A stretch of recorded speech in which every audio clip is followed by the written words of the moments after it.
Hello, Mechwarriors, and welcome to the Mechbay, where we fix your mech and fix your game.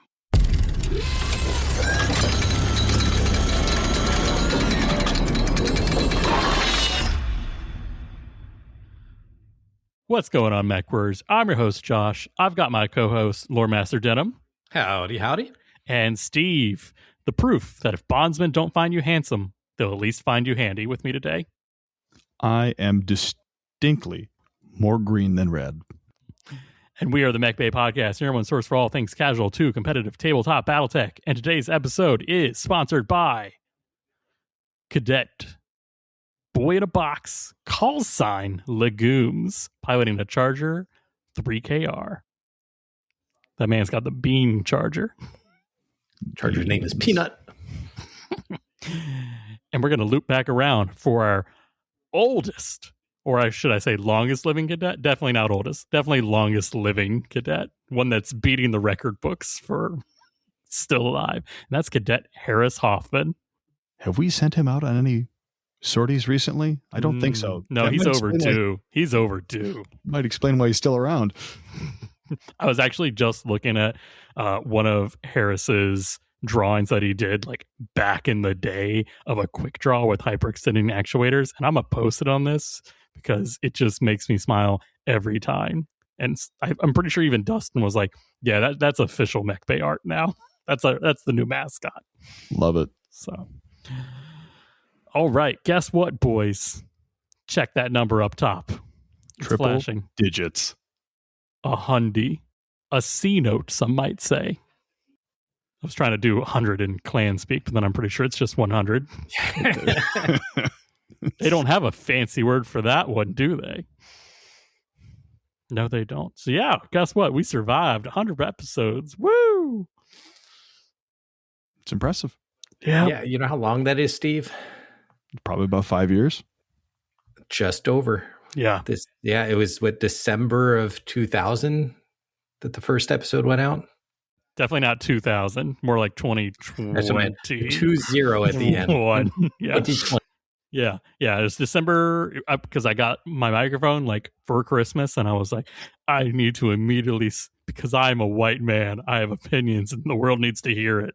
Yeah, December 2020 is what I meant to say. There you go. I was going to say, Denim, I know your memory's really long, but 2000 was quite some time ago now. Not for me, it wasn't. I remember like it was yesterday. I think I've been on like 99 of these episodes. I think I went back and checked, and I think you've missed 3. 3? Oh, 3? Yeah. That doesn't sound right. I didn't come in until episode 4. Steve, what's your number? I know you know. So if I recall, now what I don't remember is if you missed any with Dustin and Denim. Yes. Because if you missed one that was just me and Dustin. If there was one that was Denim and Dustin, I know that I did one with Denim alone, and I did one with Denim and Jason when he came on.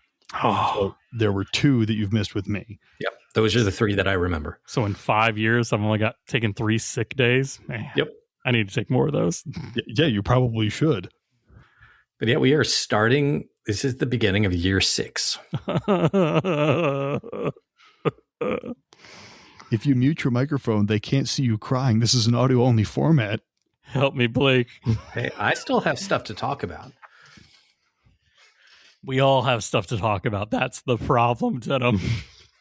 We have opinions, and the world must know. Total Warfare's 300 pages long. There's wiggies in there. We'll talk about those one day. Yeah, we got some fan mail calling us out on that one. I'm not going to acknowledge that one. I think you just did. All right, let's just get this episode 100 going. We got some hobby news, some hobby progress, a little games played, and then we got a lot of main subject. So let's flush that coolant. Battletech news number 1.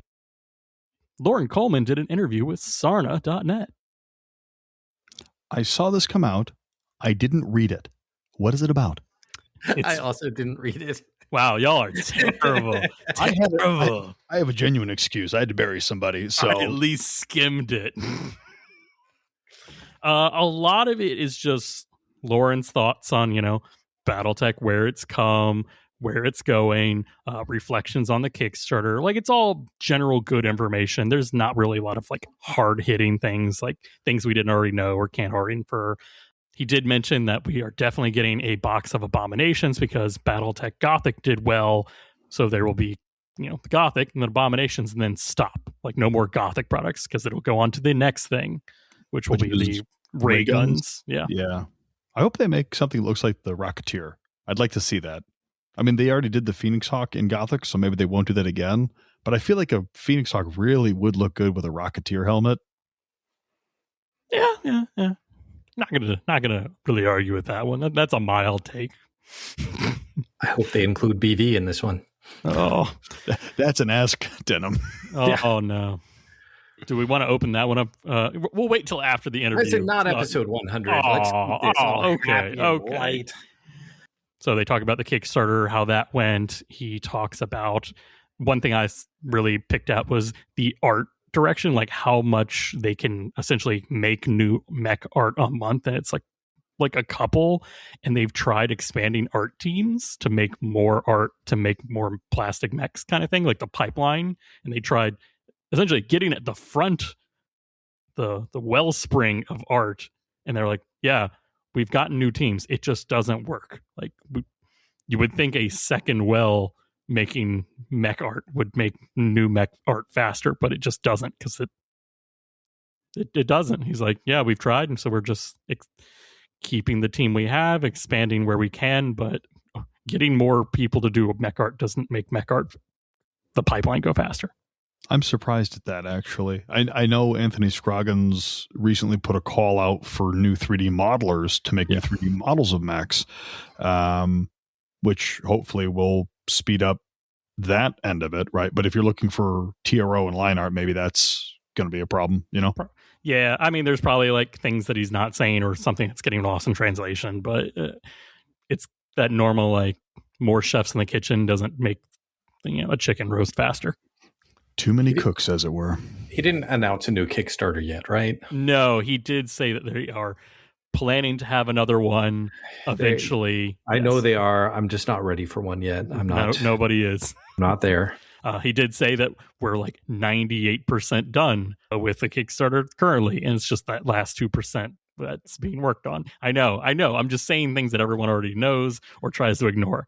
The other thing that I do want to mention is he mentioned that 4 force packs are being essentially sunsetted. He doesn't mention which ones, but it's ones that their products can be got in other force packs. I want all of our listeners to think of your favorite force pack, or the one that you don't have yet but you really, really need.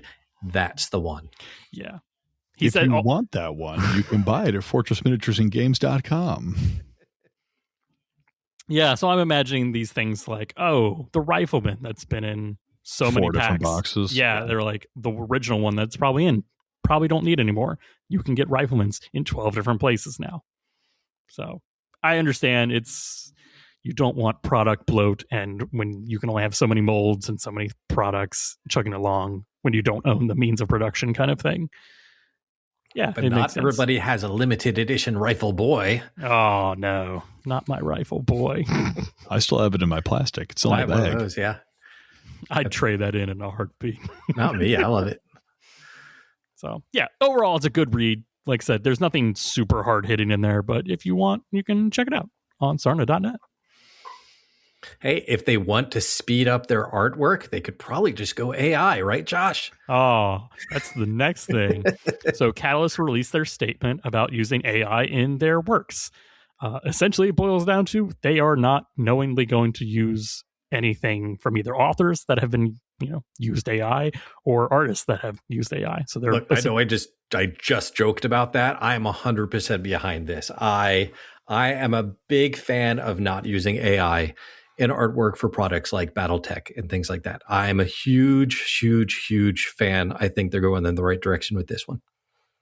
Yeah, the other sub note on that is if a affiliate or someone that's in the BattleTech realm is using AI and using it to sell something, that's a big no-no. So yeah, essentially don't attach AI to anything attached to money, and they're okay with it.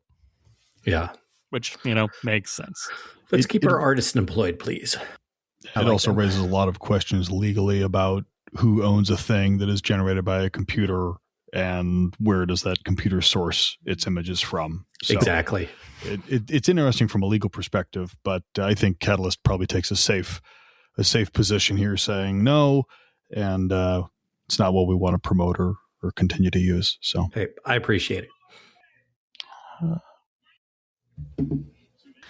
Well, that's enough in Catalyst news. In Mechbay news, to celebrate episode 100, we have opened up our glorious print-on-demand website that prints off Mechbay shirts. So if you ever seen us at events wearing those sweet softest, I'm wearing one right now. It is literally the softest shirt I own, and that's not a lie, folks. Steve Denham, can you attest to that? I'm not touching you. Not touching you, Jesus Christ. No, they're surprisingly soft. I don't wear mine often. I don't wear a lot of t-shirts. I'm more of a... What? Legal boy don't run up to the court and Look, if I'm not wearing a tie, I'm casual, okay? So you'll see me at tournaments with button-downs and jeans. That's like my go-to comfy clothes. But I have worn it from time to time, and it is extremely comfortable. Yeah, it's honestly my favorite shirt. And not because, like, it's got my logo. Like, no, it's just my comfiest gray shirt. So those will be on sale to celebrate episode 100. Don't worry, they'll pretty much be at cost, so anyone can get them and have them shipped directly. So nobody touches me; they just go to the print shop. So it's the best way to do it. Yeah. So enjoy, folks. All right, let's get some hobby progress in before we talk about episode 100. Guess what, folks? I didn't paint diddly squad. What, you finished all your Halo guys? I haven't. Oh, look. It snowed twice. The last 2 weekends it's been snow here, and like I think not seeing the sun and it just being like 20 to 30 degrees out just destroyed any hobby motivation I had. Yes, I have an airbrush. Yes, I have a vent hood. I can paint indoors, folks. But did he? No. That's 2 episodes in a row, Josh. I know. It's getting bad. We're going to work ourselves out of it. I promise. He lies to himself as easily as he breathes.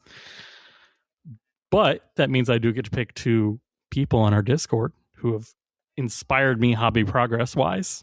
And the first one, Kevin Velavicious and the Vaporwave Colored Griffin, which I dub a Super Griffin. So this is Kevy, baby. Kevy's local to me. I love Kevin. He's a great guy.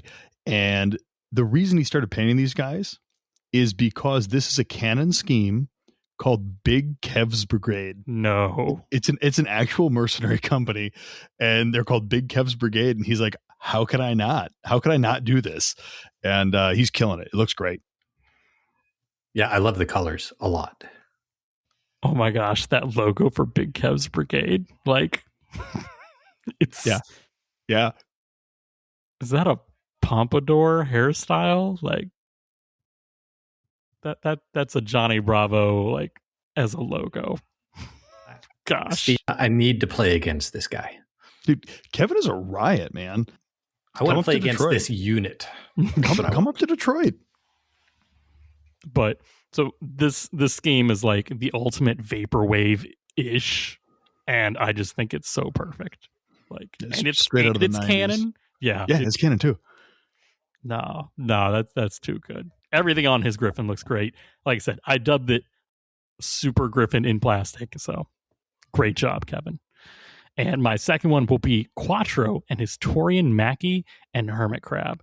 And, you know, I didn't think these were like, they didn't catch my on the first scroll, but then I saw them and I was like, oh, he's gone with the big bright colors on the like cockpit for the shading. And that's something I've always wanted to do, but never been, you know, I don't want to say talented enough, but like never jumped into, where it's just like you overdo like the glares and stuff and it just looks so good. And I was like, dang, like what I like about these is that Taurian mechs are often brown, right? Brown is a very strong and prevalent color in a lot of Taurian mechs. And sometimes people make it look boring, or they do like the sandy like tans on top of it, and it comes across as very drab. These models are bright red, oranges, browns, tans with a brown base, and you're right, those blue cockpits really do pop. But I was surprised to see the how clean the checkering was and everything else on these models. They're sharp. I think they would be fantastic city camo in like a Mexican pavilion type of city. Mm-hmm. Like, no joke, like the banners, the yellow and the reds and the oranges with the brown. I think those would blend right in. They look great. And I just, like I said, I love the cockpit so much. So good job, Quattro. You're inspiring me today. All right. That's it for my not hobby progress. Steve, what have you been up to lately? I didn't get quite as much done as I would have liked. I did have to spend quite a bit of time drafting a eulogy for a funeral this past weekend, which is a bit of a bummer. But I've been slowly working on some mercenaries, and I've actually been doing a lot of 3D printing. I've been fussing with some new models, trying to kind of get some details honed in on the printer, and testing out a couple of new washing techniques. So nothing to report home as being completed. I've got about 9 million things in the like 75 to 80% done phase, but hopefully soon. So, no, sounds nice. Good. Mr. Denham. Well, I got back from vacation. I have campaign day coming up, so I've gone into overtime, setting things up for that. So the last thing I really have to do now is paint up that Savior repair vehicle for the Valentine's Day, because our campaign day is the 14th this year, right on Valentine's Day. So obviously I'm running an escort mission. Hard. Yeah. So I got to get that repair vehicle all painted up, all nice. It's got to look good on the table. It's got to make people want to escort it back. No, that'll be fun. I hope they all enjoy that. Oh, me too. What was it? You should have like some Dear John letters ready to send home. Like if their mech dies, like, give this to the widow. I'm sure we can do all kinds of fun stuff with this. All righty. Well, let's move on to some games played. All right. For me, I didn't get any games played in. Fun fact. Everyone. Again. To be fair, like I said, it snowed the last 2 weekends. And so. This does not impress me, Josh. Yeah, right? No, it's snow. I know. But it's like, hey, snows on the weekend. My game days are Mondays and Tuesdays. That kind of prevents a lot. Yeah, I got almost a half an inch, but in this area, like it could have been anywhere from 7 inches to half an inch, and I was on the half an inch side. Yeah, and I'm still not driving to the game store for that. Sorry, folks. It's just snow. No, that's the problem. If it was just snow, I would drive everywhere. It's the bad thing is it gets warm enough to melt the snow, and then it gets super cold at night, and that freezes it to ice. And I don't want to drive on ice. You can have all the wheel drives you want, but if you're on ice and have no traction, it doesn't matter. Snow, no problem. Ice, not touching it. That's the problem. It's like if our city does not have the infrastructure to deal with ice. It just doesn't. Take that, Detroit man. What? Okay, fine. Stay safe out there, folks. Thank you. But instead of a game, Commander Rockslide himself found me a copy of Tears of Blood. Because I'd mentioned a couple episodes ago, like, oh man, I'd really love to read the Tears of Blood story with Protomech pilots. I want to say I knew it existed. Yeah, I knew it. The archives aren't complete. Well, Rockslide found me a copy, so I'm reading it. And then I'm kind of, so far, haven't finished it. I'm a little like, man, fire mandrels are weird and dumb. We all knew that. All knew it deep down, but then you read it and you're like, they're dumb and bad. It's like stereotypical clanner. I just can't, yeah. They're probably not humble enough. No. Denim. What games have you gotten in the snow? That's right. I almost had a game. I was at the store last Tuesday. The person I had a game against did cancel. I don't know if it was the residual ice or what, I think it's because I didn't have the poker chips yet. So why, they're putting off playing me until I can give them something. Which brings me around to tomorrow, which I already have a list of people now who want to play me. I'm going to absolutely start making them do a trial of positions to get into the pecking order to see who goes first, except for the fact that Brian, the owner of Hangar 18, has already claimed Prima Nocta, and he will be the first one to get a chip from me at Hangar 18. Well, yeah, because if he doesn't, he'll just lock the doors and tell everyone to go home. He kind of has a monopoly there. 100%. I don't know who to give my first token chip to. Well, you have to play Battletech for that to happen. Yeah, I know. I was like, oh no. Brian's getting my first one. Cool. We'll fly you down here, Steve, and then we'll, put you up for a couple of days. You don't get to sleep, Steve. Yeah. It is game after game after game. I'm fine. I don't care. We will feed you, though. Well, that's kind of you. Steve, did you get any games in the last 2 weeks? I did. I got one Hinterlands game in, but I'll save that for the report when the contract is over. But I did play one game against Violet at my local shop. It was 15,000 BV. Whoa! Now I had wanted to do a regular clan 3-4 star. I was going to say, I hope this is clan if you're doing 15,000. Well, I ran clan, and this is part of the issue. I just wanted to do a 3-4 star clan invasion era max. Just kind of have like a look at me. I've got a full star. I've got heavies and assaults and lights and mediums, and everything's going to be great. Somewhere there was a cross in translation, and I showed up with a Kit Fox, a Black Lanner, a Hellbringer, a Summoner, and a Turkina. Very Jade Falcon clan invasion max. No mistaking who those guys are, what they're going to do. And I'd anticipated playing a similarly weighted clan star. Violet showed up instead with a collection of Lyran brick poop houses. It's a family friendly show, Josh. I know. I was like, Lyran poop house. What? I don't know that, Beck. No, it was pretty brutal. She brought a Fafnir, a Marauder, an Axeman, a Banshee, and a Longbow. There were Thunder LRMs, heavy improved Gauss rifles, regular Gauss rifles, and more LRMs than my body had room for.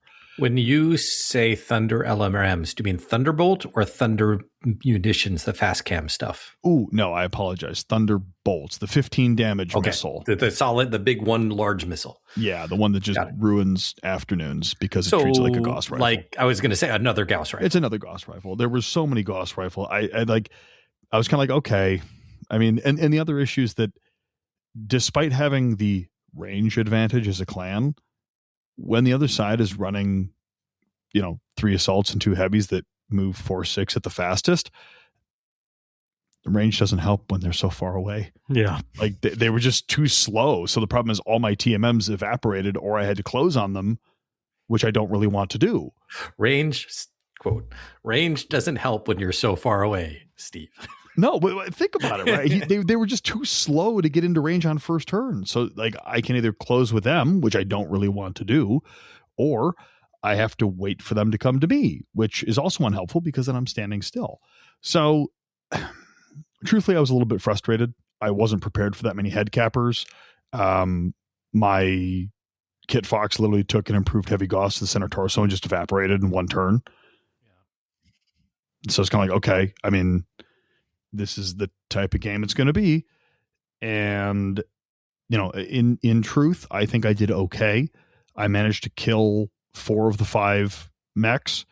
And in the second to last turn, my Turkina showed up and started to do what their Turkinas do when they finally close. And his longbow fired all the LRMs. And in one volley of LRMs, that Turkina took 3 to 4 head hits in one turn. And 3 to 4 groups of 5, right? Groups of 5 to the head. Yeah. So it was like, okay, the first one, all right, that sucks. Let's make a conscious check. We're good.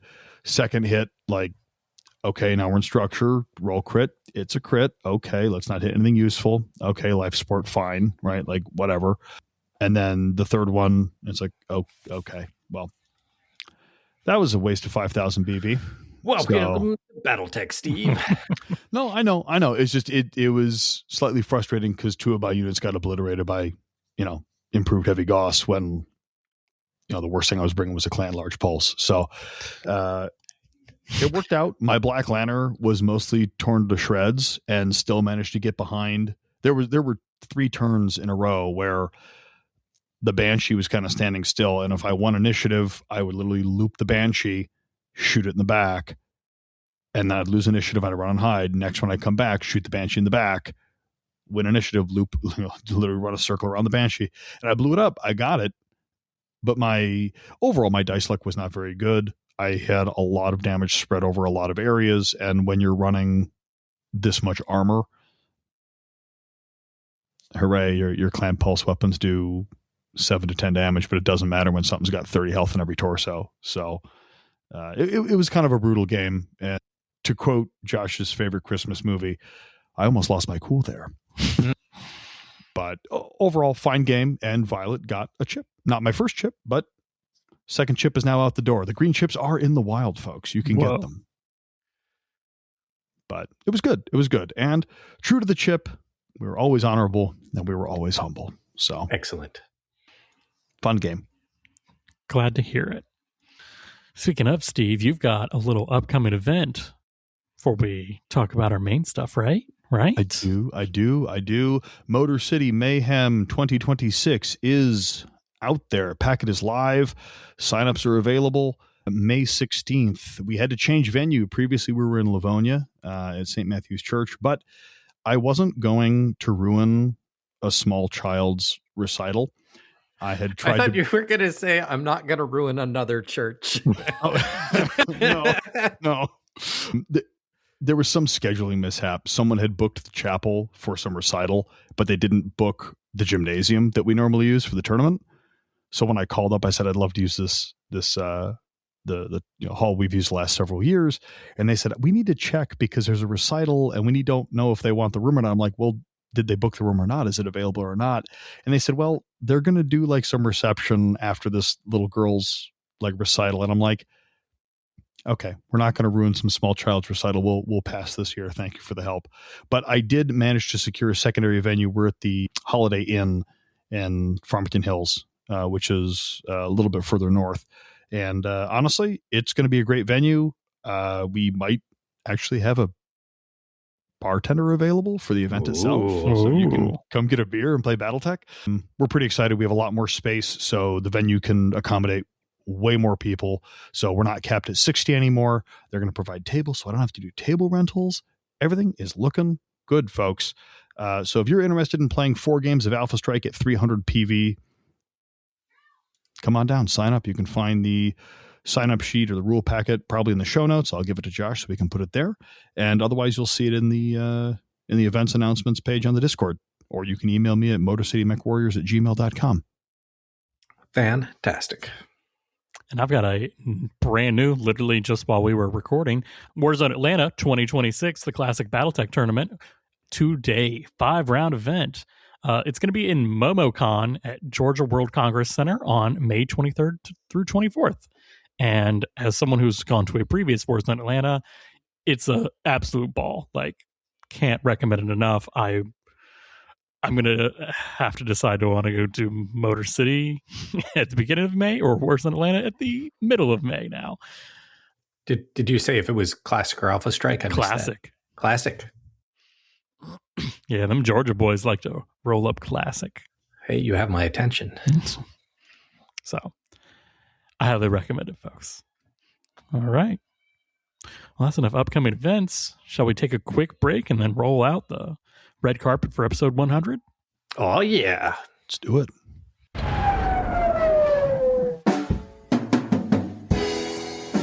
Timbiki Dark presents Real Mechs of Genius.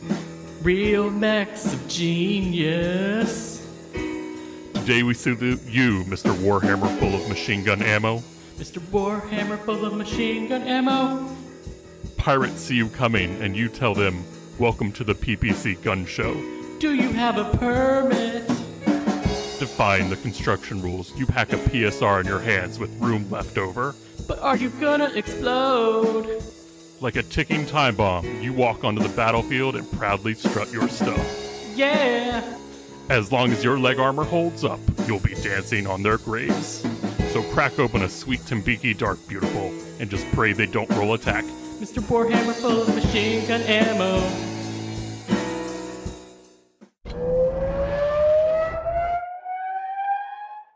Woo! 100 episodes. We finally did it. It's a lot. Oh, yeah. Yeah. If I had to do any quote, any meme, it'd be the "I'm tired, Grandpa." And that's too dang bad. Yeah, that's too dang bad. See, I calculated everything and did the math and looked up the years and found out that we are starting our 6th year. That surprised me. I feel that we've done this for a lot less time. Because most of those were COVID opposite. years. That's not real time. Yeah, I guess. Gave me something to do. So I went on because I had no creativity when it comes to non-Battletech things. I had to look up, like, what do podcasts that have 100 episodes talk about? And a lot of it was, good things to reflect on. And I was like, you know what? Why not? We'll just talk about that. So we've got some quick questions to, with honesty, reflect on, discuss amongst ourselves, and talk to the listeners. So this is real chill. Real bring it in. Grab a beer, crack a cold one open, not while you're driving, folks, and just enjoy. So Hansa, we mean you. Put it down. Put it down. We do also have some questions that listeners, from the Discord kind of put out there for us to answer and kind of reflect on, right? So a little bit of community participation as well. Yeah. First off, Steve Denham, thank you for being here at episode 100, the milestone, the big 100. It's exciting. It's exciting to be. Yeah. It's I think what we do is important, and I think that we provide a valuable service to our listeners. Is that what I'm supposed to say? Is that the politically correct answer? I was going to say also, I would be doing this if there were 0 listeners. That's true. I enjoy talking. Yeah, we have significantly more listeners than I ever expected. I'll put it that way. But so the first section I want to call is the how it all started. And it's like bringing it back to episode 1, like why the podcast began.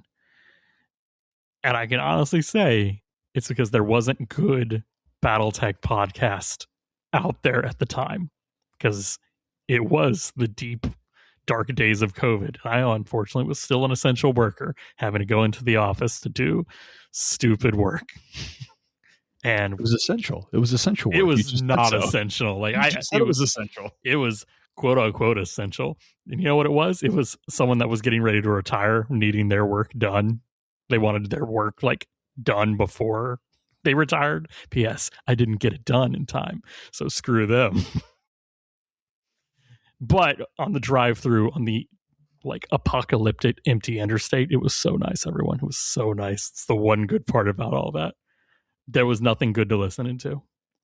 I was really into Battletech, but there was no Battletech podcast to listen to that had good quality audio and good quality topics. There were some that had good audio, but they didn't talk about, actually playing the game. And there were some with bad audio that didn't talk about the game. So it was kind of like this weird, I'm having to suffer through things to get any ounce of Battletech. So that's why the podcast began, because I wanted good quality Battletech talk. Be the change you want to see in the world. Yeah, that's what someone told me. And here we are. I was going to say, if you want my perspective on that story, Dustin and I were at this tournament. I hadn't met Dustin before. So we were just 2 guys at this tournament. And there was a third guy who kept complaining about how there was no good Battletech podcasts out there. And Dustin and I thought about it. We talked. And then we told this guy, hey, if you don't see anything you like, why don't you just start one yourself? Don't complain about it. Just do it. Worst advice he's ever given to anyone. Well, I mean, that was it for me for months. That sounds all right. Well, Denham, I think we can safely say this is all your fault then. Mine and Dustin. I'm not going to take all the credit. Yeah. It really 100% is. It's it's 50% spite and 50% you two pushing me over the edge. So Thank you. That did not sound genuine. But it sounded honest. I want to talk biggest lessons learned on and off the mic. Biggest lessons learned. Yeah. I mean, my biggest lesson was get a real microphone. I mean, that came with I'm going to do quality audio. So the first thing that's going to come out is the microphone, and then the content will come after. I found that one of the biggest challenges or lessons learned is you have to just be confident, right? You don't always have to be 100% right. We like to be, but imposter syndrome is real, right? And obviously I've not been doing this nearly as long as you two, but it's tough to sit here and present as an authority when, you sometimes don't feel like you have the chops to say these things. So that's tough.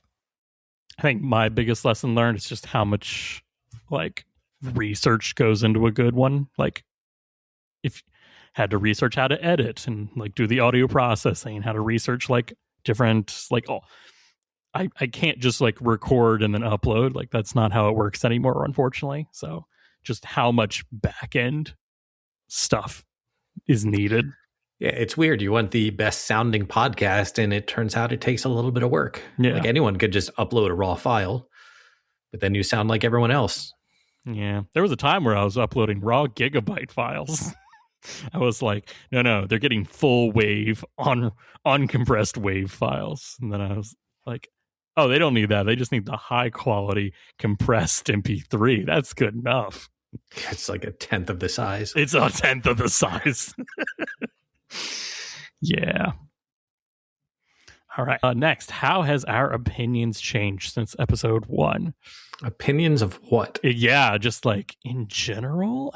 Is there anything that I liked this, I don't like it now? Just any general change. How has you or something changed?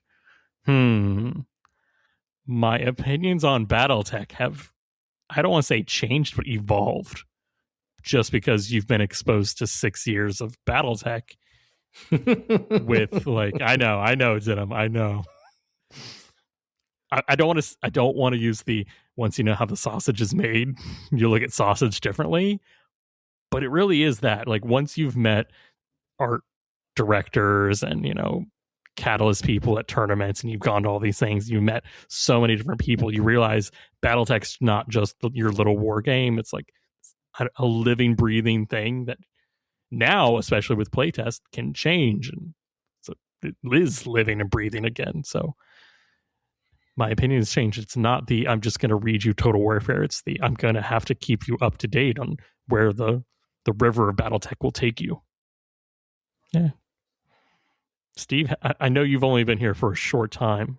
Have your opinions from someone who's listened to someone who's now editing or talk about learning how the sausage is made? Yeah. Yeah. I mean, so we've talked about this very briefly when I first came on, right? My initial exposure to BattleTech was through MechWarrior 2, right? The video game when I was a child, and playing that on the family PC. Such a good game. It's a great game. It's one of the reasons why I love the Rifleman 2C, because that polygon shape was so distinctive of all the other low res mechs they had in that game. But I started there, and then for many, many years I didn't realize there was a tabletop game. And I was poking through, I don't know where I found it. It must have been a Reddit post or something hey, here's this thing. I started playing, HPS BattleTech, and then someone said, hey, there's a podcast about it. And I said, okay, cool, check it out. And it was the Mechbay. And then I got really involved in the Discord and started talking there. And it was, I felt like I was learning how to play the game from people that played it a lot. And that was a great way to absorb that information. To the flip side, going from being a listener to a host, you learn so much just by doing and just getting your hands dirty and jumping into it, right? When I went to Southern Assault 22, I think, was my first real Alpha Strike game. I was just taken by it. And I used a lot of things I learned on the podcast, some other previous wargaming experience, and just kind of dove right in, and I got bit by the bug really hard. So it's been cool to kind of come to the other side of it and now try to help other people get into the hobby and spread that joy, right? Yeah, it's nice to like see the community from the other side almost. The only opinion I had that probably changed the most was just how many people actually like BattleTech. Because growing up, like in the 80s and 90s, playing it at college, I knew there were people out there who played it, but it was always small groups here, small groups there. And most of the people I talked to had no idea what this game was at all. And since starting the podcast, we learned that there is a huge population of people who enjoy this game, and they will seek you out. So my opinion is that this game is a lot more popular than I thought it was, and I like that a lot. And it's weird because I don't want to say brought a lot of people into it, but I think we kind of have. Like, if we did not exist, self-fulfilling prophecy. Yeah. You know, I wish there was more people who like BattleTech, so I'll just start talking about this a lot. And look, there's a lot of people who like BattleTech. Weird. I mean, hell, I'm one of those people. I wouldn't be here if it wasn't for the podcast. Yeah. If I wouldn't be here if it wasn't for the podcast either. I would. That's true. Denim will remain after all the infrastructure in this country collapses. The skies turn black. There will just be denim and a pair of D6. Yeah, I'd just be sitting here rolling dice, talking to myself. All right. Skills you didn't expect to gain. I mean, I definitely put the audio software on my resume now, but it's definitely that one. It's definitely audio editing, like learning how to do all that. Like, that's a completely new skill that I gained purely, and I had to refine, because if, like you said, Dan, if I want to be the best audio quality podcast for BattleTech, I have to learn and spend time, not just on researching BattleTech, but how to make everything for BattleTech good. Like, I had to learn how to do video editing for our one Patreon episode that we did. Where we It doesn't just happen. It doesn't just happen. So, and you will note that we don't do any other video content since that time. Deleted it right off my hard drive. Gone forever. Yeah. Steve, any skills you've learned? It's different doing a recorded content, right? I used to run the radio station when I was in college. So doing live stuff isn't necessarily a problem, but having the ability to do multiple takes, or we don't normally do a lot of multiple takes, but sometimes we'll screw something up and have to, re-record it. That is something that's been hard to get in the habit of. So being able to take your time and try to make the content how you want it, I guess, would be I think it would be a skill I didn't expect to gain there. Yeah. Yeah, I'd have to say that all the other audio type work that I've ever done, it's always been heavily outlined, almost a script type thing. Here is what you're going to say. Here are the questions that we're going to talk about. Here are the answers that you're going to say. And in this, like, I've learned how to just talk off the cuff. We come up with a topic, and it turns out that I do know what I'm talking about. So it's easy to just have a conversation on air, which is really, really nice. It's not something I expected. No, sounds good. Early mistakes. Did we make any early mistakes? Well, I'm going to say my early mistake was absolutely trying to have a script for me for everything that I wanted to say. I had sheets of stuff written out. That was a mistake, because somebody's going to say something and it's going to go off script. And then what am I going to do? And I would just stare at the piece of paper going, well, how do I bring it back to this? That was an early mistake. Denim the robot can't adapt. Denim the robot did adapt, and he threw all that crap out. I think my earliest mistake was probably trying to do lore. Some things. I was going to get to that later on, but yeah. No, it's just like, that's a part of the BattleTech that I don't enjoy, and like, it shows when I do an episode on it. It's like, I don't care who rules which planet at which years. Like, I want the vibe. Like, oh, Lyrans really like this planet. Why? Because they fought and bled for it. Okay, good enough. Yeah, I'm definitely more interested in how to play the game than why the factions are there. Yeah. And I think that's reflected in our content, right? I don't think comes as a surprise to anybody. Well, good, because that's how I like it. How about you? Any early mistakes for you, Steve? Have I been here long enough to? I mean, I know I've made mistakes, but he's still making them. Yeah, We'll let him know when he stops doing it. Alternatively, I am flawless. Okay, that's a lie. But no, I have listened to all the episodes, and I do it because I want to find out where I'm making mistakes. And sometimes I find myself, if I lose the point, I will repeat myself, and you'll hear me start to circle the drain until my brain catches up and I figure out where I'm trying to go with my point. So that's something I need to work on. You're absolved. Let's see, 3 Hail Marys. Noted. Thank you, Father. All right, well, let's talk about the process a little bit. All right, for the first one, which episode was the most challenging to produce and why? I've got an easy one for that. You go first and then Denham. Yeah. So there was one episode we had that we lost all of Dustin's audio. And instead of scrapping that episode, we decided to just re-record Dustin's parts. And Josh says, nope, I'm not doing this. We're just going to scrap the whole thing. But Dustin and I decided to do it anyway. So we re-recorded his things. And then I went through in editing and through post and just re-added him and re-spliced him in naturally. And I think anyone listening to them will know exactly which episode that was. Oh my God.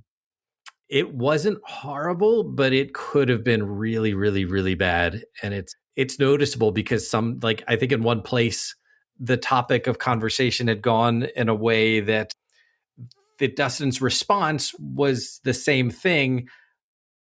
And I didn't realize that we had already touched on that. So I copy and pasted the exact same thing. So he says the exact same thing with the exact same inflection, with the exact same tone twice, spaced out about 3 minutes apart. So that was the most challenging one in my mind, because you had to splice in naturally and convincingly and entirely different, because we didn't have a script. So he just had to kind of give his responses, and I had to find a place to make it all fit so it sounded natural. Denham, I remember listening to that episode saying, man, this is really stilted. What's going on with the guys today? This is all messed up. Yeah. Come to find out, you tell me the story later, and I'm like, oh, that explains so much. Yeah. So no, that would have been a real pain, because if I had to pick my most challenging one that I did, the one, Denham, when you and I had Jason Hansa, ended up editing that one, and there was so much like weird little background noise that you have to try to clip out in certain places, just come through people's microphones and everything else. Really, that was one of my first editing experiences, and it is no easy task. So, I appreciate that we can, mostly pass it around from time to time, but most of the heavy lifting is done by Josh. So that's appreciated with all the editing work that goes into these. Yeah, for mine, most challenging to produce episode would definitely be, we had an early interview and the interviewee's audio quality was just not there, and they weren't I want to say most engaging, but it's like we would ask the question, the answer would be kind of like, well, actually it's this, and it's like, okay, but we want you to talk about this specifically, and like we're trying to drive them somewhere and they're like refusing. And then like that with the audio just made it a very unenjoyable listen on the edit side. And I was just like, there is now an episode that I will not release. And 100 episodes later, I'm like, I'm okay with that still. I'm okay with not ever having to release that. Yeah, it should have been episode 100 right there. No. I listened to those raw files, and it was a little bit of a rough go. So that one's good for the vaults. It can stay there. Interviews are hard. They're so hard. Even when we had Brian Young, Brian's an affable guy and he's fun to talk to, but I found that incredibly challenging. All right. So that was the most challenging to produce, and why. All right. Next one. What is the most unexpected thing that's happened during the recording of an episode? I don't think a lot unexpected technically happens. The unexpected things would be like one of us crashing and losing all of our audio. Yeah, and that happens That's more not than what we expect. I mean, I think it's only happened 3 or 4 times total, really. Yeah. But those 3 or 4 times are it'll just throw the whole month off. The whole month the vibe is in disarray. So I think for me, there was one episode we were recording and my kid fell out of his bed. Made a heck of a noise. It sounded like someone dropped a body on the floor, but that's exactly what happened. And we had to pause everything. I had to go make sure no one was dead upstairs, and they came back down to finish recording the episode. Denim, I know for you, it's probably how many packages you get. I was just going to mention that was on 10 o'clock at night, and I was like, sometimes at 10:30, someone will ring my doorbell, and I'm like, "What is going on?" And then it's a package just arrived. Yeah, just a package. For me, a lot of it probably is I'm recording the episode and my wife takes the dog out and she texts me like, "Hey, we're stuck." And I have to "Hey guys, I need a minute," and get on my slippers, run however far they are. Sometimes it would have to be get in the car and go down the road a little bit, pick the dog up, put the dog in the car, drive back. All right. Nothing happened. We're good. Okay. Yeah. Recording interruptions are always weird because eventually after we do the intro, we get everything kind of rolling. You end up in a groove, and a lot of things can disrupt that, which can throw off the banter of an episode. Yeah. So it's also we're not recording this in a studio. We're all separate live with our lives right behind us. In-home studios, and by studio I mean my painting desk. Yeah, I guess that is also one of the things that we didn't do when we started, but we do now, is that we have videos up so we can watch the other person talk, so we can get the visual cues of when we can insert ourselves into the conversation. Thank you, Steve. And I think that helped the flow a tremendous amount. So we don't record any of the video, but it's there for us so that we can feel like we're having a natural conversation. Yeah, it definitely helps with nonverbal social cues with, when someone tries to cut in or when someone has something to add, it's extremely helpful. All right, next one. What, if anything, would you have done differently if you'd started today? If I had started today, would we be doing video? Probably not. I don't think so. I don't think that we would have broken into the YouTube element of things. I don't think it appeals to what we want to do. I don't think it's necessary. I don't think we would be to the same style. I don't think if we'd started today, we would be teaching how to do the rules as much, because I feel like that's a lot more. There's a lot more people doing that. I don't want to say all of them are good, but there are more people doing it. That's what I'm here for. Yeah. Though. Well, I think the thing is about that when this got started, there weren't a lot of people out there teaching the rules. Yeah. And as the game grew in popularity, and as more and more people played, as the Kickstarters popped off and tons of players flooded back to the game, there became a need for educational videos on certain rules, rule interactions, and that necessarily drives the content that gets created. So I don't think we necessarily would be doing how to play, or rather, rules discussions, because other people would have filled that niche. So I think a lot of this, can be answered by right place, right time. As with so many, entities that found their way into the forefront of whatever, genre they're in, right? Right place, right time. I think if I was going to do anything differently, if I started today, it would be to record the episode in parts. So the main meat of it, especially if we're doing rules questions and stuff, that can be recorded weeks or even months in advance. And then the news and games played sections, those would be recorded right before we put out the episode. And that would just give us less later nights, I guess. Yeah. And we could spend a bit more time refining certain things. We could take more time with the editing of the main section things like that. It's just an organization. I would probably organize it a little different, but that's it. Like nothing major. Yeah. It's just little things. Like, besides, like, would we change? Steve wouldn't be here. We'd have Probably Macho Man Randy Savage. That guy's pretty cool. Yeah. Oh yeah. Yeah. That's the process. Want to do some reflections? Those are scary. Yeah. They make me think about my feelings, and sometimes I discover things I don't want to know. Also known as the therapy section. I thought those were the After Darks. Oh, Yes. What is your favorite episode so far? My favorite episode. I'll go if you're still thinking. Yeah, why not? I'm always such a big fan of doing tournament recaps. Not necessarily because we like to talk about all the games we played. I mean, I do, but all of that excitement that we get to talk about the people we met and the things that we did, all the hype, that's not manufactured. That's all real. That's all real emotion that you feel for the people that we bump into and that we get to see. And then we crush. Well, sometimes. Statistically. But I mean, for real, we have done a good job of capturing some of that tournament feel.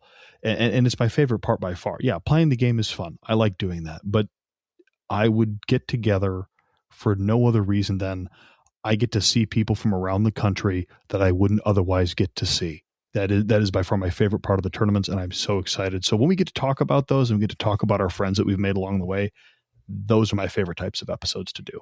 Are they repetitive? Maybe. Maybe you don't want to hear about our 9 million games for the upteenth time, but I get excited about them. People are gross, Steve. No, Nope. I'm just joking. No. The people I've met at tournaments have been. I've met some of the coolest people in the world at these places. However, my favorite episode is far different than yours. I would have to say, I think my favorite episode is the one we did on hidden units. That's the kind of thing I really like talking about, like obscure rules that you can use if you learn how to do it. And a lot of people don't use it because it's so unusual that they just don't want to touch it. It'll take too long or it's too confusing. And I felt that episode worked really, really well. And I thought it flowed nicely. I do have a runner-up. The runner-up is the one where we designed our mechs because I've done so many of them. Yeah. I really, really, really enjoyed that one. I mean, to your point about the hidden unit episode, I think that's one of the benefits that the podcast brings to people is that we can expose people to less often used rules, break it down in a digestible format so they can not be scared to try new things and bring new things to their tabletop. So I know to this day, people use that episode. They go back and listen to it to brush up on hidden unit rules. It has been mentioned on Reddits and Discords of, oh, you're using hidden units. Go check this out. Like listen to that one. Awesome. And that fills me with great joy. Josh, what about you? Your favorite episode? Favorite episode? Hands, feet, elbows, knees, and DFAs, episode 40.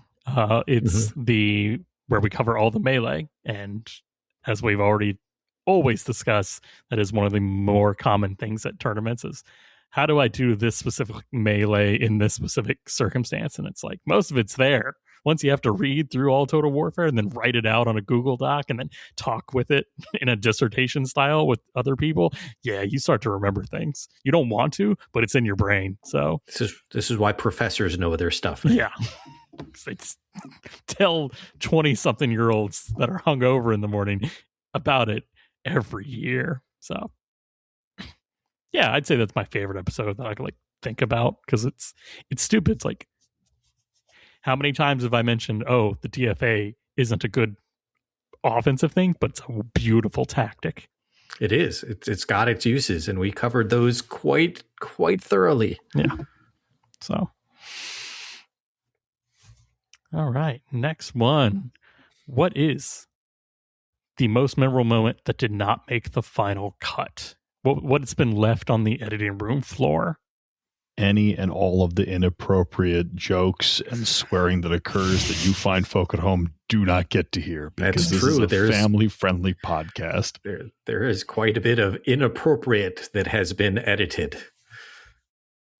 Yeah, I mean, heck, even just from this episode, I can't remember because my editor brain would just be full because there'd be too big of a dumpster. I mean, And I hope you edited that thing we said at the beginning. Look, I don't think we normally do too bad, but sometimes if we're in kind of a goofy mood, sometimes some things slip out that you really ought not to hear. Well, that's why the After Darks are so nice, because you do get to hear us in the raw, unedited version. Lightly edited. We don't edit for content. We edit for like, oh no. Audio, yeah. Audio that's stuff. different.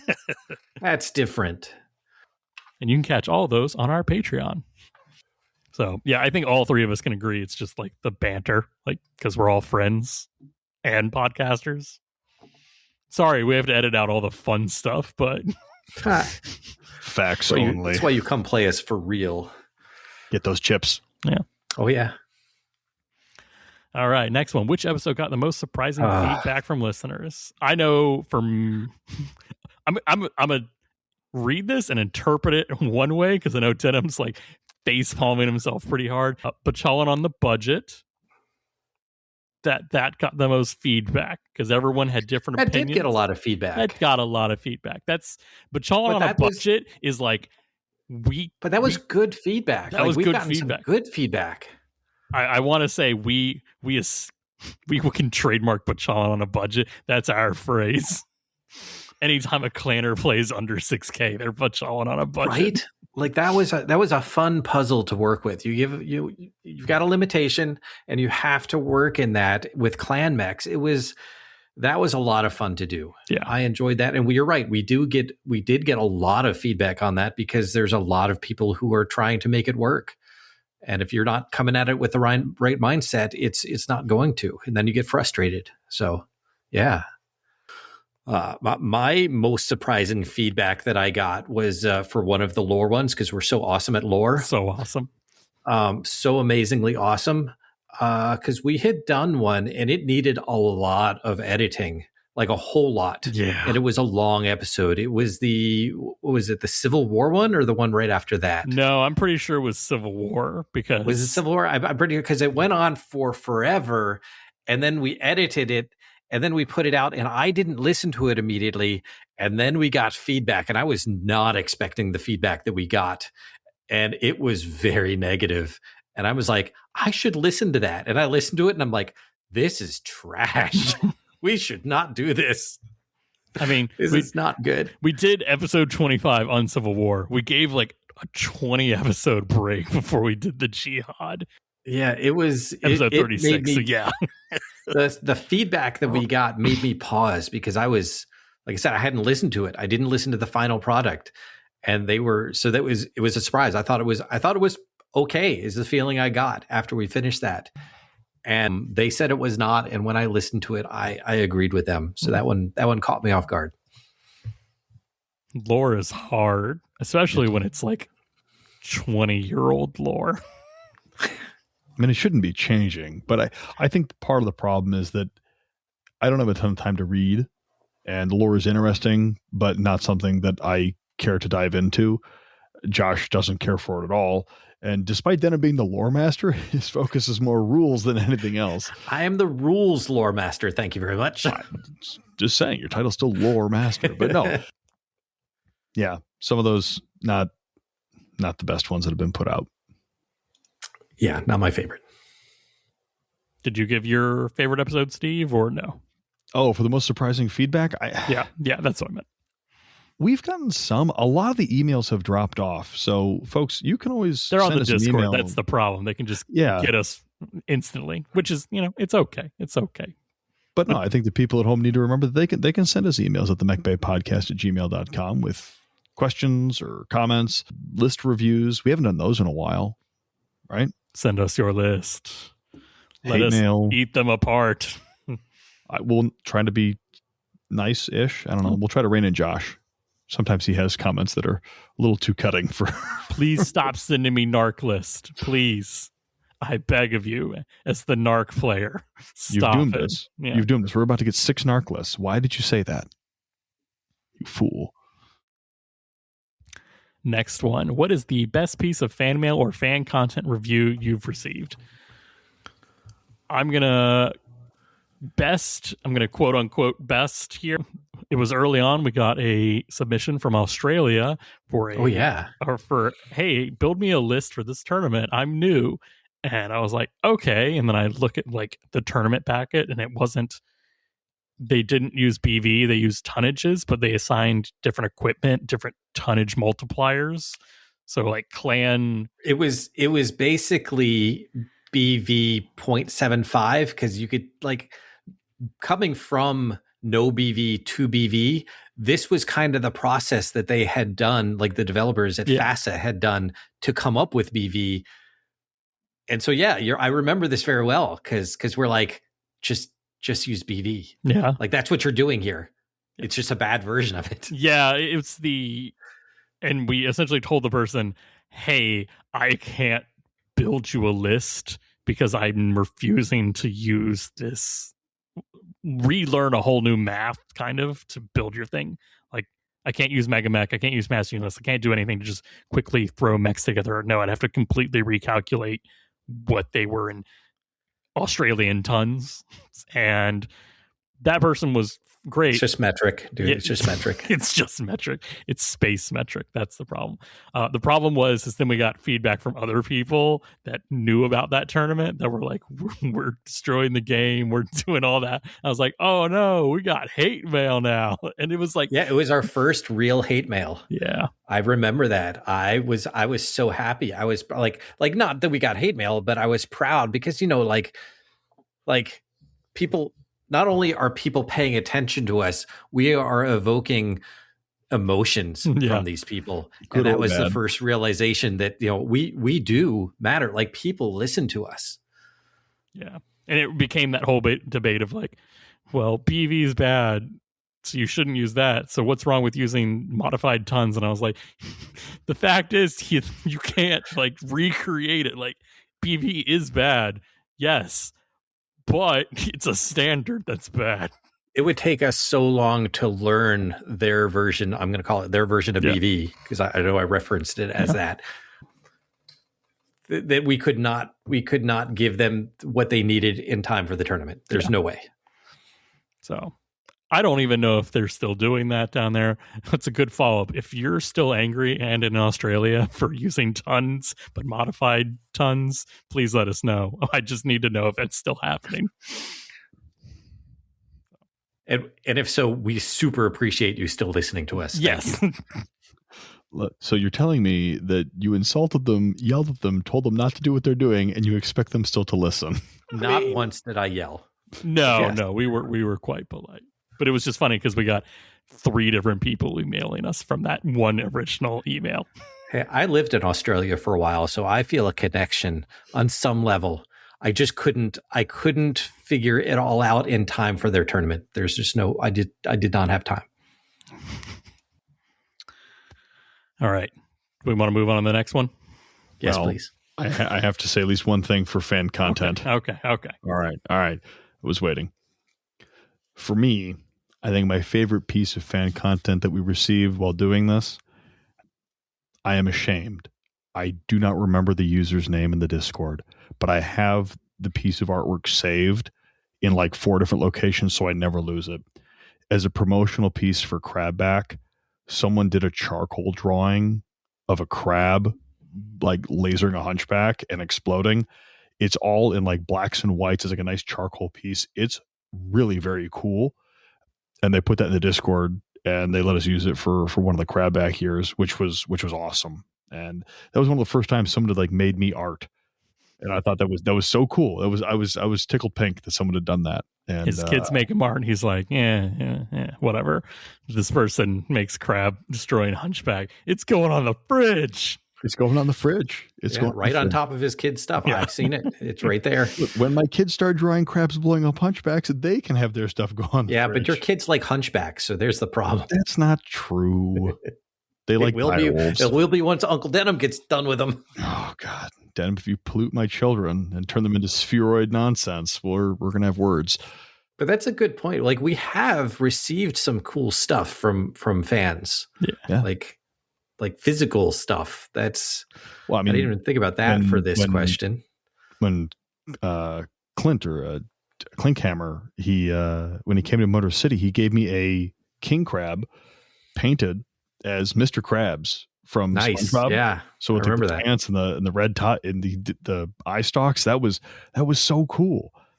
And then Bibbles, Battle for the Bay, he gave me his crab list. He had painted all the models as real crab shells, right? Like blue crabs and Alaskan king crabs and all this other stuff. It was really a very nice job. I mean, people mostly give me crab stuff, which I appreciate, but it's very cool. You heard it here first. Our listeners gave Steve crabs.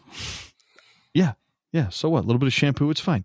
No, but I mean, for real, it's very cool and it's always appreciated. So thank you all very much for your contributions. I never expect it when it happens. I'm shocked like every single time that someone would go through the trouble to send us some stuff.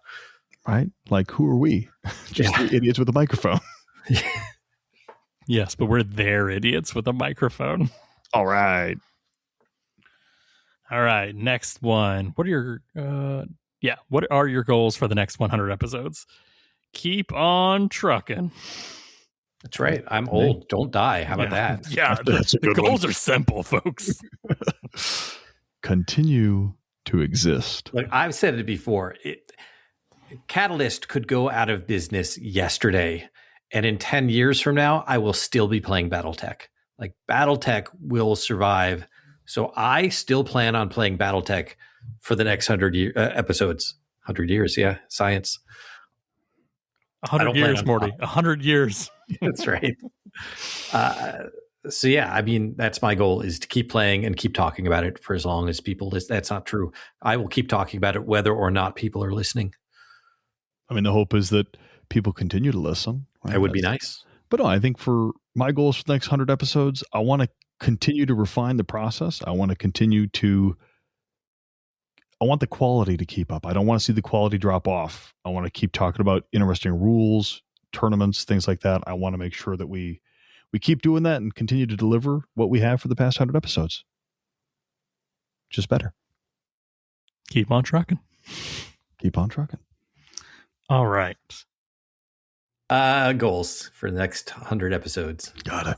And mine was to stay alive. That's a good goal. All right. Are we planning to introduce new segments, guests, or formats? I don't know, Josh. Are we? I don't know, Denim. I don't know. I don't think so. I think we like our formula. I think it works. I'm not going to say that we're not going to have certain guests. Like, no. I'm not going to say that we're not. Are we planning to completely change what we're doing? No, we are not. Don't change the secret sauce. Don't do it. Yeah. And then lastly, what topics do you feel you haven't covered enough yet? Good news, everyone. All of the topics, honestly. Like, but I mean, there are some that I would not mind revisiting just because we've learned more. We've played more. We've learned more. We have more experience. We can give our points in a more concise and more clarity. Even just attacking topics from a different angle, right? I mean, there are times I've listened to episodes and gone, "Ooh, we didn't talk about that. Why didn't we?" And it was either for time, or we recorded it and it got cut, or we just forgot it. And honestly, there are a lot of things I'd love to go back and tack on or elaborate on a little bit. Not to redo old episodes, but try to bring something fresh to each one. Because, a lot of times people ask us questions about episodes that have answered those questions, and they just want to hear it again in a new format. So yeah, or like campaigns. Like we've definitely covered campaigns, but it keeps evolving, it keeps changing, and it's like there's always more to talk about. I think doing an entire episode just about campaigns is probably a bad idea at this point because there's so much information. I think it would have to be broken down into smaller subsections. We've got so much to talk about in general. It's exciting. It's so exciting. There's so much to talk about, so much happening in BattleTech, which is great. Yes. I mean, I think all of them, topics wise, like I said, there's nothing that we don't feel like we can't go back and talk about, which is great because we're in charge of our own direction on the show. So, except for lore, I don't want to do that anymore. I don't know. I could talk about like specific things in the lore, like not the Civil War. I don't want to do that. Specifically the Civil War. I can talk about Dark Ages all day long. No one knows what happens. Let's do sections of Dark Age, not the Dark Ages. Let's not do an entire era in one podcast. So the lore that I really enjoyed doing was, I think it was me and you, Steve. I don't think you were here, Denim, where we talked about the Davian Force Box and like what those mechs meant back when they were released. Cool. Like why is that mech how it is? Yeah, that was us. It's a tabletop in universe kind of thing. It's a bite-sized chunk of the era, not the entire era crammed into one little section. Yeah. I may have gotten it completely wrong of Thunderbolt NAIS had ECM and based my entire thing based off looking at the sheet and being like, no ECM? Ooh, that sucks in the Jihad when that came out. Josh, come on. Now. Yeah. Your page has ECM not listed in the equipment. I'm sorry. So I want to do more of those. That's what topics I haven't covered enough. All right. Host and guest personal connections. Just some quick ones. What does your routine look like now compared to when we started? For me, I can definitely say I have to schedule it more. Like, yeah, if we don't schedule it, if it's not on the calendar, it gets pushed and pushed and pushed because you can't. 3 people's schedules this day and age do not just magically align. Just does not. No, life is busy. Life is so busy between work and, I got kids and everything else. I mean, for me, my scheduling here, the routine, I try to get the kids to bed earlier so that way I can come down here and not abandon my wife to wrangle 2 small hellions, not the mech, to come down here and record this stuff. So it's it's just about scheduling and blocking out the time. Yeah. But that's got to sync those calendars. What has been the hardest challenge to overcome in your life or career recently? Burnout. Yeah. It's definitely this, like we've mentioned it in the last couple episodes, like the post Southern Assault winter time. There's not enough sun. You're just dealing with general winter depression with hobby depression, and it's like I'll never stop playing BattleTech, but I will put it on pause for a while. And I came into this podcast this was after almost 10 years of very little. In those 10 years, I probably played 3 or 4 games, and then we talked about it recently on the recap. I played 100 something games last year. Yeah. It's a big difference. And when you're putting that much of yourself into one hobby, it can get overwhelming and you can get burnout for real. Yeah. I think for me, one of the hardest things, career wise, right? I could fill volumes of books about problems with my profession and the people I work with, not my coworkers, but the people I interact with on a daily basis. It's pretty heinous sometimes, and that takes a lot out of you. So sometimes when you sit down to record, you're just not in the right mindset to do that. And it's hard to talk about something that you love when you just dealt with, people trying to do horrible things to one another on a regular basis. You know what I mean? It's just the vibe is off. And, on the other hand, it's, you don't want to say work-life balance, but it's also hobby-life balance. I've got a wife and kids, and I got to make sure I have enough time to, hang out with them and do things with them as well. I love BattleTech. I love playing it. I love painting it. I love talking about it. Them, not so much. So I need to make sure that I set aside some time and do that. And that can be tough when you're working, 11-hour days. So It's hard. What is the best advice we've received that you want to share with the listeners? Received from who? Are you talking fan mail reception or just in general about BattleTech, or is this just general life advice? I think this is just the general. It's the last one on the on the template questions. I think that BattleTech is best played for the story. So if you're struggling with the game, if you're getting frustrated with the game, take a step back and know that if you make up stories in your head, even a loss can become more enjoyable and more palatable. Yeah, it's 100% true. 100% true. Josh, what about your best advice? Praise Blake and roll 12s. If you just... Good strat. If you make the meme in your head, if you just be like, I'm doing this and nothing can stop me because I have Blake on my side and I'm just going to, oh, I need a 12 to hit. And you just tell yourself easy and you do it. Even if you miss, you're still smiling on the inside. Visualize your success. Well, you know it's Blake's fault that you missed because, you didn't love Blake enough.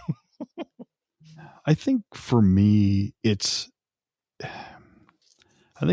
really boils down to there is a guy on YouTube that does cocktail stuff, right? There's a guy called Greg. He's on How to Drink.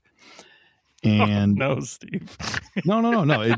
Greg has a phrase that he uses all the time. And he says, if you like what's in your glass, you're doing it the right way, right? Yep. As long as you like what's in your glass. And I try to translate that to BattleTech, which is play how you want.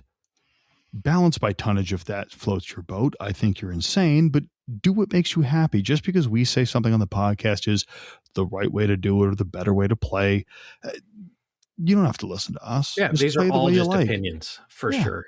So just a game of BattleTech that you enjoy is time well spent. So don't take pressure from other people who say you can't play with pulse lasers or you have to take this or you can't take that or an autocannon is a trash weapon. Just play what makes you happy because we have so little time to do what we want on our own time, get together with friends. It's extremely limited. So just play the way you want. Completely agree with you. Completely. Wise man, Steve. I've heard those words before. All right. Those were I don't want to say the fun questions, the deep, the reflective. They were the official questions. Those are the official ones. Now we'll rapid fire on the Discord questions. From the community. Yeah, from the community. Those are the ones that really matter. Thanks, guys. This is your fault. Remember that. Inquiring minds need to know. All right. I just saw the first question. Yes, let's get this started right. What happened to Dustin? Did Steve disappear him? No comment. Officially, no comment. I visit him in the grave in your backyard all the time. He's alive and well. Fear not, noble citizens. I was actually just telling a couple listeners, I ran into Dustin and talked to him because we were both at the same wedding 2 weeks ago. So it was good to see him. He told me that he's only gotten one war game in the last year. Like he has been so busy with the 2 kids, with life, with work, with yet, what did you try to do anyway? Look. What was it? Nope. I'm not going to even dignify that with an answer. Tell the class. No. I'll do it. I may have mentioned that we get together for Halo Flashpoint on Monday nights because I know the man doesn't work Mondays. So just saying. That's why I never get to play him, is because I play on Tuesdays and he is definitely working on Tuesdays. Yeah. And he wasn't there this Monday. I wasn't even there this Monday. So, hey. And how do you know he wasn't there if you weren't there? Because he already mentioned it. Oh. But no, he is doing good. It was good to see him. He's busy, and it sucks because, like I said, he was like, yeah, I've gotten one BattleTech game in the last year, and it was against my brother at my house. And I was like, yeah, I understand that, man. So it does suck because I wasn't being facetious. I miss Dustin. We all miss Dustin. I would look, Dustin, if you're listening, come back to us at least once for old time's sake. Next Discord question. Was there a moment that made each of you love BattleTech? Yes. Like while we were doing the podcast or just in general? Just in general. Oh. For me, I could start that one. Please. It was in college. There is a group of people that played BattleTech. And it got quite busy on some of the week, because this was still back in the time, like before internet was like really, really a thing. Internet was very new. So we would have weekend long battles. And there was one such event going on. And I think there was like 30 or 40 people. It was like a battalion on battalion game. And it was one of those things where you take your turn and then you wait sometimes an hour, sometimes or more than that, for your turn to come around again. And it was the worst experience of my life. And I was sitting there staring at this thing, just going numb. I didn't have phone. Nobody had phones to go look at the internet on during this. We just stood there. And some guy looks over at me, is like, hey, I've got my own BattleTech stuff. Do you want to just go over to this next empty room and play? And I'm like, I've got my own stuff too. Sure. And we just left that game, just totally left that game. And that was Dan from Dan's Spreadsheets, the guy who made the cool spreadsheet on our Discord. Nice. And that's how I met Dan. And we went over to this other room and we just had our own little game of BattleTech. We had like 2 mechs per side. And it was the most fun game I had ever played. And I'm like, okay, this game is awesome if you play it the correct way. And then from then on, it was just like he and I would get together and play on weekends instead of trying to coordinate with these big, huge battles. And that was when BattleTech went from this is a fun game to I love this game. This game is awesome.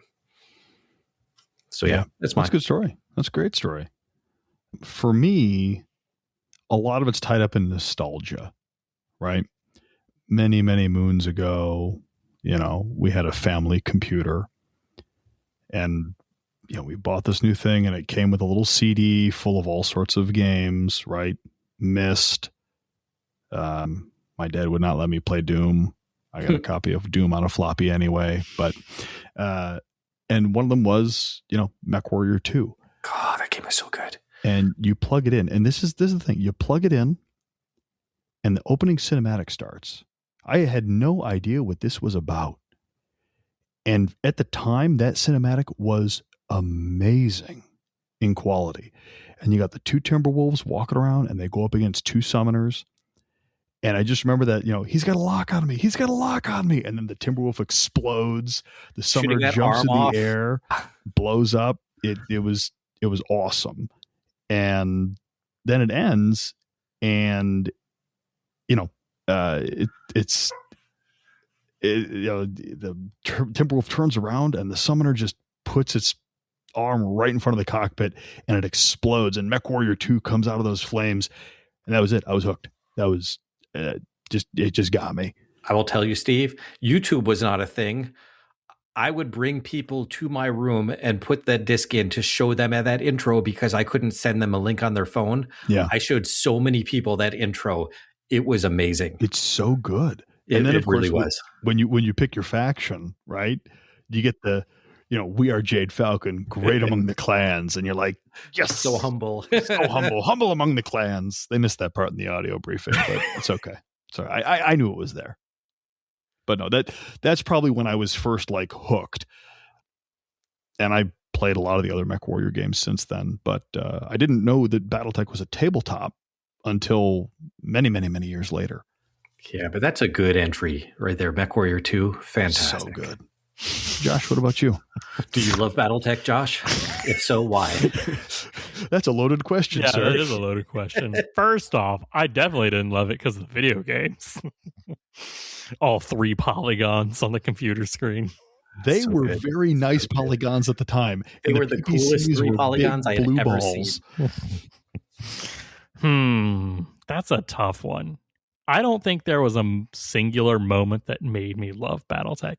I think that's the point. I think it's every little happy moment with BattleTech that makes me love it. Like whether it be running around in MechWarrior Online and shooting people and, pressing your stupid little war horn or playing on the tabletop, hitting the enemy's face and just like watching their mech that they just rolled out and like get domed, or just painting your mechs and being like, man, I hate this plastic. And then you go it's not cooperating. And then you go to the metal one and you're like, I hate this more. I'm going back to the plastic. So yeah, I don't think there's a singular moment that made me love BattleTech. I think it really is that it's such a broad spectrum hobby and that I can enjoy it in multiple ways. That's what makes me love it. Yeah, it's a good hobby. There's so many aspects you can do. You can get so much out of it. Yeah. There's something for everybody. So except the lore people, they're wrong. No, the lore people are fine. They're wrong. It's just an IP. It's like anything else, right? All right. Next one. What's your favorite part of the whole process? The research, the recording, interacting with the community, the spark when you get an idea for a topic, playing the game. I can tell you what, it's definitely not the research, recording, maybe interacting with the community. Depends on the community. The spark when you get an idea for a topic, definitely not that one. I think for me, I think I mentioned it earlier when I talked about the tournament episodes. I absolutely love interacting with the community. It is my favorite thing by far, unless it's a Thursday. No, it's fine. I really do like talking to people, the inside jokes, the gags, the memes, all of it. You people are, for the most part, very nice people. And it's refreshing and fun. And, granted, it's our Discord where we do most of the interaction, but, it's comfortable to show up after a tough day and read dumb arguments about whether SRMs are better or worse than LBXs or whatever people are fighting about that particular afternoon. Please fight more. It's all I have. I like the fiddly bits of so oftentimes I have people come to me and ask me about helping them with custom designs, things like that. And that's a part I really enjoy, is taking ideas from the community.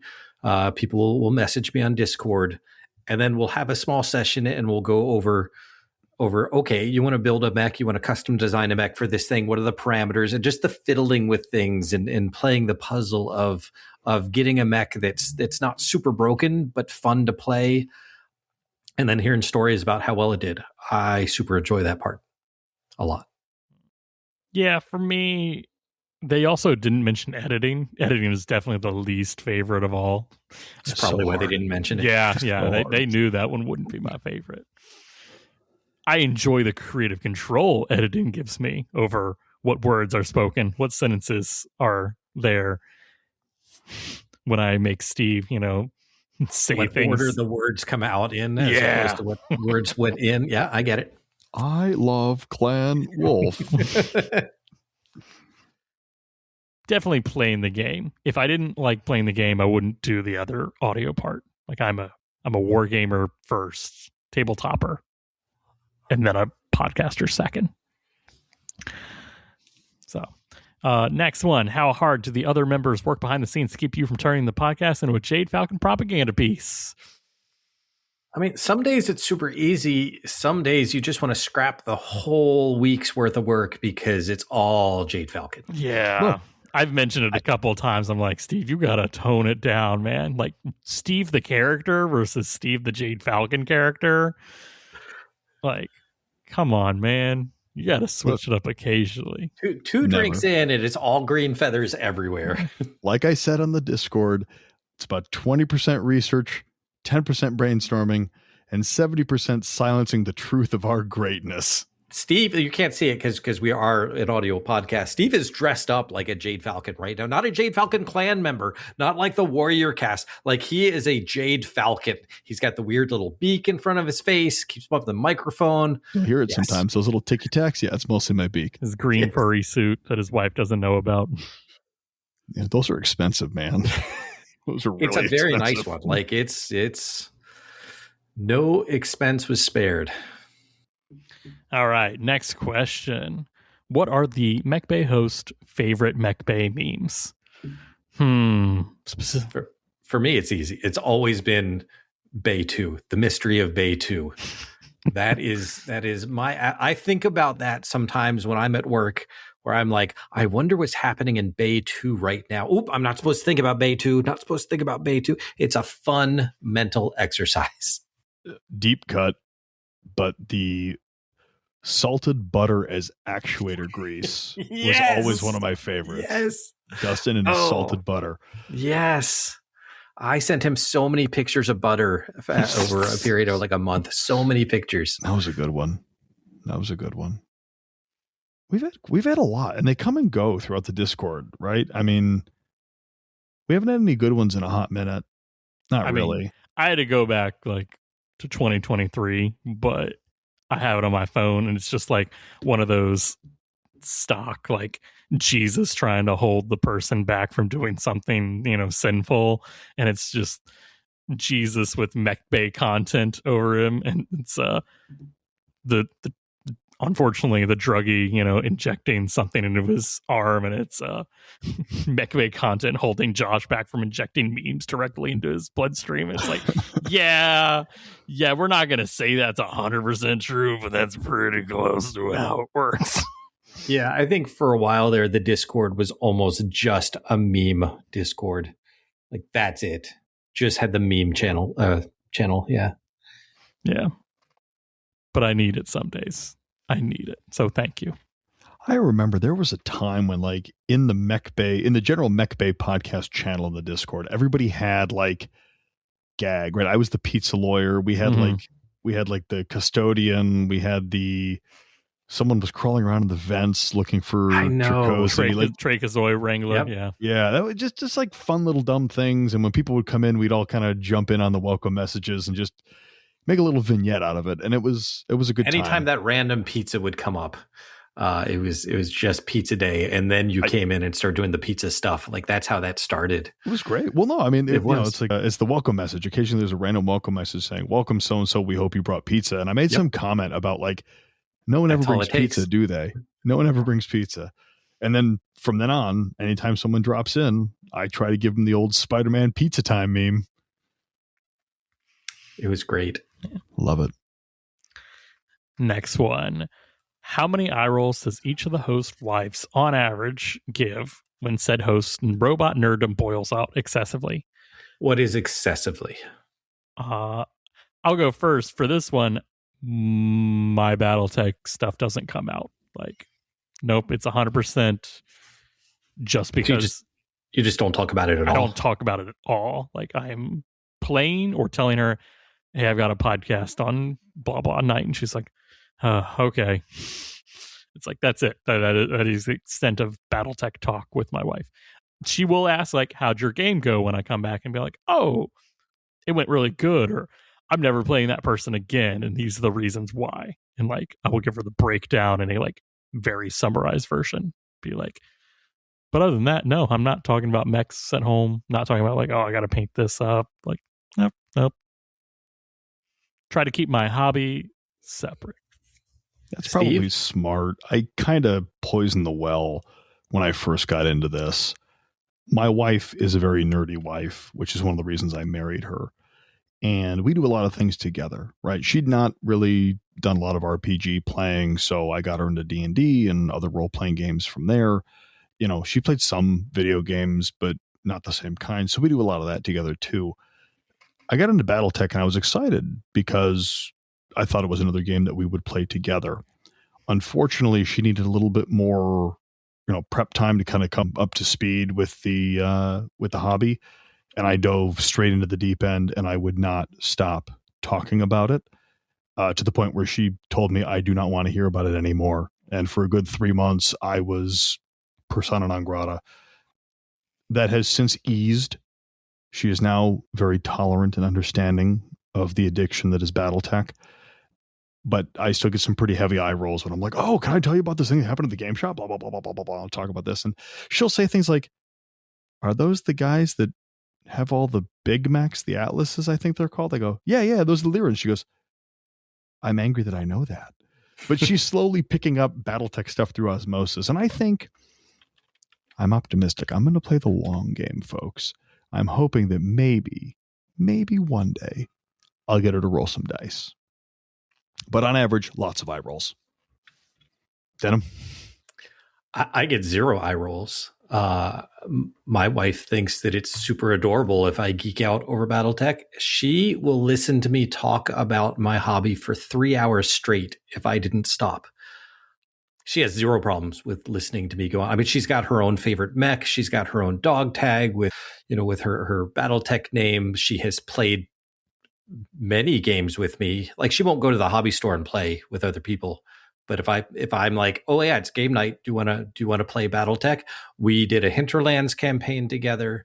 I haven't gotten her to play any of the video games yet, but there are zero eye rolls. Now, I'm not saying that she thinks about BattleTech when I'm not around, but she will sit there and listen to me talk about BattleTech for hours.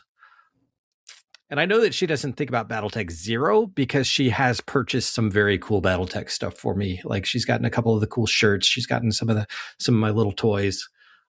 So I would say that yeah, my wife absolutely thinks it's adorable when I geek out over it. Well, that's good.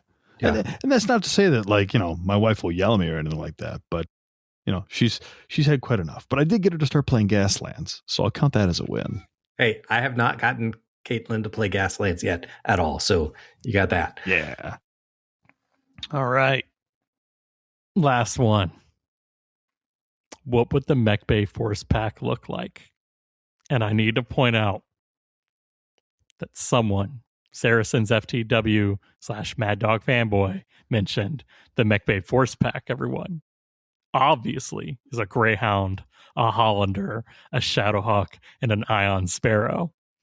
Now, I got no problems with that.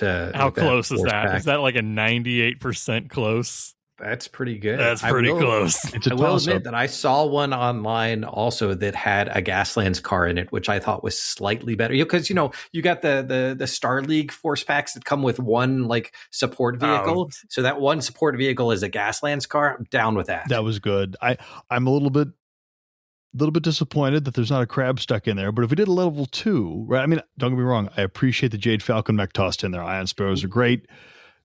Maybe a plastic Jade Phoenix or Summoner, maybe. I don't know. There are a couple Summoners out there in packs, but still, I mean, it's a good effort. Yeah. I don't know if I'd change that. Maybe Hammer Hands. It depends on what vibe I'm looking. Do I want one? Hammer Hands doesn't have a Gauss rifle. Get out of here. Is it one ballistic gun or 2 ballistic guns that go burr? Like that's the vibe. And I wake up every morning, roll a dice on a 7-up. It's the Hammer Hands. On a 1 through 6. I'm assuming that Hollander is the one with the heavy improved Gauss rifle, though. I would assume so. Yeah. And I'm assuming the Shadowhawk is one of the good variants. So not the school bus. No. Yeah, I think it's pretty accurate. Yeah. I can't argue with that. It hurts. I saw this comment and was like, dang. They got us pegged. Like, they could just feed the podcast into AI and see what comes out and be like, all right, that's exactly how Josh would respond. It means people are listening. Yeah. It's also kind of scary. It is. I don't know how much I like that. On one hand, I love it. On the other hand, now I want to hide. Yeah. Closing thoughts? 100 episodes. 100 more, Morty. I was going to say, are we going to have a 101? We will. And we already know the topic for it because we work in a cycle. Some people haven't figured it out, but we have. Josh, would you do it again? No, I would not. Starting from 1, you wouldn't? Nope. Denim, you? Would you do it again? 100%. I love talking about this game. This is an outlet for me, so I absolutely would. Yes. Yeah. I think the same. You? I think the same. Okay. But it's been a wild ride, and I can't wait to see where we go from here. I want to keep getting better and doing more of this stuff, and it's a lot of fun. So I want to take just a hot minute and thank the community for listening, giving us a platform, for all the patrons who help support us to allow us to do what we do. Thank you guys for your commitment and believing in us to provide you guys with quality and fun content. So yeah. Well said, Steve. Thanks, everyone. From the bottom of my reactor.